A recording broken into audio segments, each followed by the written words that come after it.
अस्सलाम वालेकुम, welcome to career 360। यार आज की ये वीडियो जो है ये फेस सीक्वेंस की जो प्रोटेक्शन है उसके हवाले से है। अगर आप 8610 की कमीशनिंग कर रहे हैं, सिंक्रोनाइजेशन या लोड शेयरिंग का कोई प्रोजेक्ट, और वहाँ पर आपने अगर 8610 MK2 कंट्रोलर यूज़ किए हैं, तो क्योंकि बस फेस सीक्वेंस एक प्रोटेक्शन होती है, फेस सीक्वेंस एक प्रोटेक्शन है जो कि तमाम सिंक्रोनाइजिंग कंट्रोलर्स के अंदर बिल्ट इन एक रिले होती है जो आपकी फेस सीक्वेंस को मॉनिटर करती है। जनरेटर की फेस सीक्वेंस और आपकी कॉमन बस की फेस सीक्वेंस, तो दोनों की फेस सीक्वेंस ये मॉनिटर करती है। तो आपको दो तरह का फॉल्ट जो फेस करना पड़ सकता है अगर आपकी फेस सीक्वेंस में कोई प्रॉब्लम है। मिसाल के तौर पर अगर आप जेनसेट जैसे ही चलाते हैं, स्टार्ट होते ही अगर फॉल्ट आता है, तो आपकी जेनसेट की आपकी जो फेस सीक्वेंस रोंग आएगी, जेन फेस सीक्वेंस रोंग आपको फॉल्ट जो है वो आ सकता है, जिससे आपकी ये पता चलेगा कि जो फेस सीक्वेंस आपने सॉफ्टवेयर के अंदर सेट की हुई है, let's suppose L1 L2 L3, वो नहीं है, फेस सीक्वेंस रोंग है या गलत है।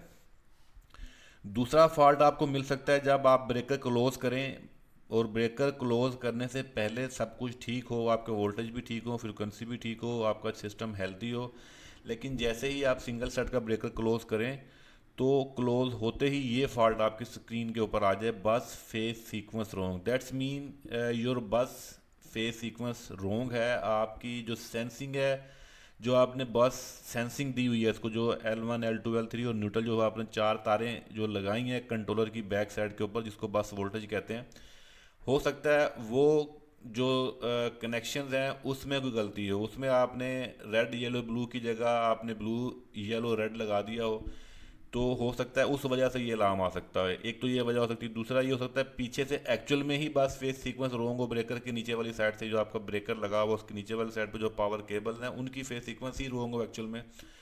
तो यहाँ पर जो है सिचुएशन थोड़ी सी सेंसिटिव होती है। समटाइम ऐसा होता है कि एक्चुअल फेस सीक्वेंस जो है वो तो गलत होती है, लेकिन हम सेंसिंग वाली फेस सीक्वेंस को ठीक कर देते हैं, जिससे क्या होता है कि एक्चुअल में हमारा शॉर्ट सर्किट हो जाता है जैसे ब्रेकर लगता है। तो क्योंकि कंट्रोलर की जो प्रोटेक्शन रिले है फेस सीक्वेंस की, वो उसकी इनपुट है सेंसिंग भी, जो हम सेंसिंग की चार तारें लगाते हैं, जो थ्री वायर्स, थ्री फेज और फोर वायर जो कनेक्ट करते हैं इससे, इसके साथ जो सेंसिंग की केबल्स होती हैं, प्रोटेक्शन रिले उसकी बेस के ऊपर डिपेंड कर रही होती है।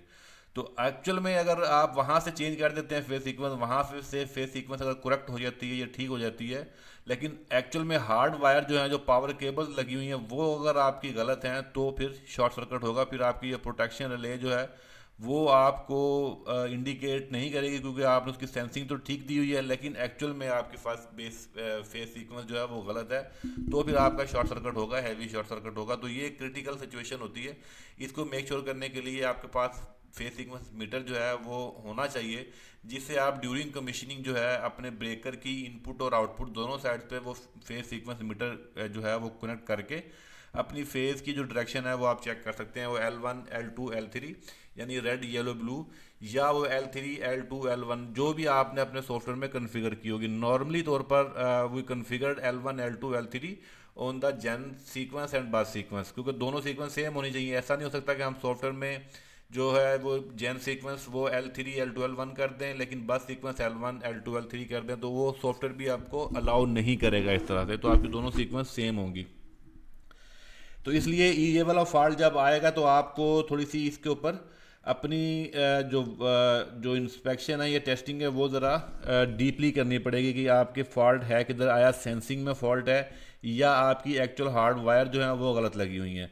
जैसे अगर आप इसकी, मैं आपको ये पिक्चर की एग्जांपल दूं, यहाँ पर स्क्रीन पे आप देख रहे हैं, तो अगर मैं पॉइंटर ऑन करूं आपका हाईलाइटर, तो ये आपका ब्रेकर की जो है आप समझिए कि आउटपुट है ये वाली, और ये ब्रेकर की इनपुट है।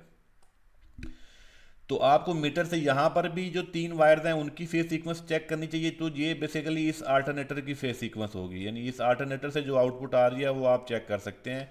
लेकिन ये वाली जो फेस सीक्वेंस है ये इस ब्रेकर की आउटपुट पर है, ये हो सकता है इस जनरेटर की जो है ये सप्लाई, क्योंकि इस जनरेटर की भी हो सकती है और ये इस जनरेटर की भी हो सकती है सप्लाई।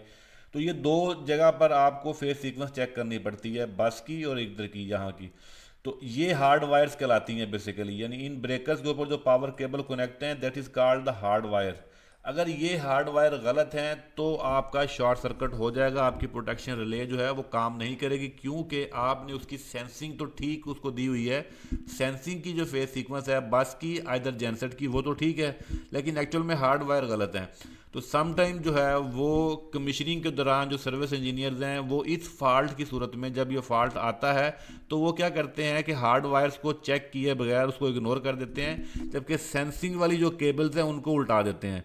तो उससे क्या होता है कि आपका फॉल्ट तो चला जाता है, आपके स्क्रीन के ऊपर फॉल्ट आना बंद हो जाता है, लेकिन उसके बाद जो है वो आपको एक हैवी एक्सीडेंट या इंसिडेंट जो है वो फेस करना पड़ सकता है शॉर्ट सर्किट की वजह से, जिससे आपका ब्रेकर भी डैमेज हो सकता है और आपका अल्टरनेटर भी डैमेज हो सकता है। तो लिहाजा ये बड़ी सेंसिटिव जो है होती है ये वाली प्रोटेक्शन, और इसको डायग्नोज करना।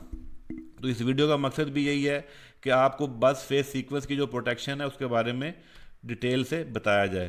तो ये मैं आपको बता रहा था कि जैसे आपकी ये ब्रेकर की आपकी आउटपुट है, ये वाली साइड आपकी आउटपुट कहलाएगी ब्रेकर की, और ये वाली साइड आपकी इनपुट कहलाएगी। ठीक, ये आपका जेन सेट है। तो ये इनपुट आपकी यहाँ से आएगी, तो एक फेस सीक्वेंस तो ये कंट्रोलर यहाँ से चेक करता है, जैसे ये मैंने यहाँ पर आपको दिखाया हुआ है L1 L2 L3। तो ये फेस सीक्वेंस इसकी अपनी सेंसिंग है यहाँ से, जो आपके कंट्रोलर की बैक साइड पर अगर आप इसकी ड्राइंग देखेंगे तो वहाँ पे जनरेटर्स की इनपुट आपको मिलती है और बस की इनपुट मिलती है। तो वो इन्हीं मकसद के लिए होता है, वो सेंसिंग वोल्टेज वहाँ से ही सेंस करता है। तमाम प्रोटेक्शन जो होती हैं, तमाम जो जो उसकी मॉनिटरिंग है, इंस्ट्रूमेंटेशन है, उसका बेसिक सोर्स तो यही इनपुट होता है आपकी सीटी और पीटी। तो ये आपकी पीटी तो नहीं कह सकते अगर ये लो वोल्टेज है, तो ये बस की जनरेटर की सेंसिंग है, वोल्टेज की सेंसिंग है। अगर मीडियम वोल्टेज होगा तो ये पीटी की सेंसिंग होगी। ऐसे ही आपकी इसको सीटी की सेंसिंग, करंट की सेंसिंग मिलती है। तो ये बात आपने मेक श्योर करनी है कि ये सीक्वेंस जो आपकी कनेक्ट हुई हुई है, ये कनेक्शंस हैं, ये तो आपके ठीक होने ही चाहिए। एक्चुअल में हार्ड वायर भी आपके ठीक होने चाहिए। तो जब कभी सम टाइम फॉल्ट आता है बस फेज सीक्वेंस रोंग, तो जो कमीशनिंग करने वाले जो टेक्नीशियंस हैं वो क्या करते हैं, ये केबलें उल्टा देते हैं। सिर्फ यहाँ से ऐसा कर दिया ये वाली, और ए को बी से चेंज कर दिया ऐसे, या सम टाइम ए को सी से रिप्लेस कर देते हैं। ठीक है, उससे भी आपका फॉल्ट जो है वो ख़त्म हो जाता है। इससे क्या होता है कि आपकी सेंसिंग तो ठीक हो जाती है, बस की ये वाली सेंसिंग तो आपकी ठीक हो जाएगी, जिससे क्या होगा कि बस फेज सीक्वेंस का अलार्म नहीं आएगा। लेकिन एक्चुअल में क्या होगा, ब्लास्ट हो सकता है अगर कोई और जेनसेट भी आपका कनेक्ट है तो। ठीक है, एक्चुअल में अगर कोई और जेनसेट कनेक्ट है बस के ऊपर, इंडिविजुअल में कुछ नहीं होगा। आपने कनेक्शन यहाँ से उल्टा दिए, रिवर्स कर दिए, और इंडिविजुअल सेट है, अगर भी कॉमन बस के ऊपर कोई और जनरेटर नहीं है तो आपने क्या किया, ब्रेकर क्लोज किया तो कुछ भी नहीं होगा, आपका जनरेटर चल रहा होगा लोड के ऊपर। लेकिन जब कभी दूसरा जनरेटर अगर उसके साथ सिंक होगा तो उसके अंदर प्रॉब्लम आ सकती है। तो इसलिए बस जो सीक्वेंस है और जनरेटर की जो सीक्वेंस है, फेज सीक्वेंस जो है, इसकी जो है जो उसको मेक श्योर करना बहुत ज़रूरी होता है। अगर आप इसको मेक श्योर नहीं करेंगे तो ये आपके लिए प्रॉब्लमेटिक जो है वो सिचुएशन हो सकती है। अगर मैं इसके सॉफ्टवेयर की बात करूं तो सॉफ्टवेयर की अगर बात करें तो सॉफ्टवेयर के ऊपर अगर हम जाते हैं तो यहाँ पर मैं आपको दिखाऊं कि ये आपका जो सॉफ्टवेयर है, तो यहाँ पर आप इसकी जब जनरेटर के ऊपर आएंगे तो जनरेटर में आपको मिलेगी ऑप्शन जो है वो वोल्टेज, इसकी ऑप्शन मैं आपको दिखाता हूँ। यहाँ पर आपको मिलेगी ऑप्शन, ये है आपकी जनरेटर फेज सीक्वेंस। ठीक है, आप यहाँ से ये ऑप्शन, नॉर्मली हम L1 L2 L3 यूज़ करते हैं, तो यही इसकी डिफ़ॉल्ट सेटिंग होती है। तो जब आप ये सेटिंग कर देंगे तो इसका मतलब है कि आपकी सेंसिंग की सेटिंग सीक्वेंस ये है, सीक्वेंस रेड येलो ब्लू। तो ऐसे ही आपकी जो बस की सीक्वेंस होती है वो आपकी यहाँ पर आपको नज़र आती है। आप ये देख सकते हैं कि ये आप चेंज नहीं कर सकते क्योंकि ये लिंक्ड है आपकी जनरेटर सेंसिंग के साथ। तो अगर आप वहाँ से चेंज करेंगे तो ये भी चेंज हो जाएगी, यानी एक वैल्यू आप सिर्फ वहीं से चेंज कर सकते हैं, तो ये उसी के अकॉर्डिंगली फिर लॉक्ड हो जाती है। तो इसलिए इसको सेंसिंग कहते हैं। तो आपकी burst phase sequence depend linked होती है जनरेटर फेज सीक्वेंस के साथ। तो आई होप कि आप इस बात को अंडरस्टैंड कर गए होगे। मेरे पास काफ़ी सारी इसके क्वेश्चन वगैरह आ रहे थे, तो मैंने सोचा चलें आपको ये एक्सप्लेन करके बताता हूँ कि आपका जो, क्योंकि ये क्रिटिकल आपकी कमीशनिंग होती है जब भी आप सिंक्रोनाइजेशन करते हैं, लोड शेयरिंग करते हैं, ख़ास तौर पर मल्टीपल जेनसेट या ख़ास तौर पर ग्रिड के साथ जब आप करते हैं। तो जब आप ग्रिड के साथ करते हैं तो फिर आपको ज़्यादा कॉन्शियस होना पड़ता है, आपको ज़्यादा जो प्रिसाइज किस्म की जो मेजर्स हैं वो लेने पड़ते हैं आपको। तो उम्मीद करता हूँ ये वीडियो आपके लिए काफ़ी हेल्पफुल साबित होगी। फर्दर अगर आप आपको कोई और इन्फॉर्मेशन चाहिए, I mean to say if you need any further information or clarification or support or product support or service support, so you may contact me any time via WhatsApp number, via comment section. So I will reply you as soon as possible. Wish you all the best of luck. मिलते हैं अगली किसी शानदार video में, तब तक के लिए अपना ख्याल रखिए. अल्लाह हाफिज़.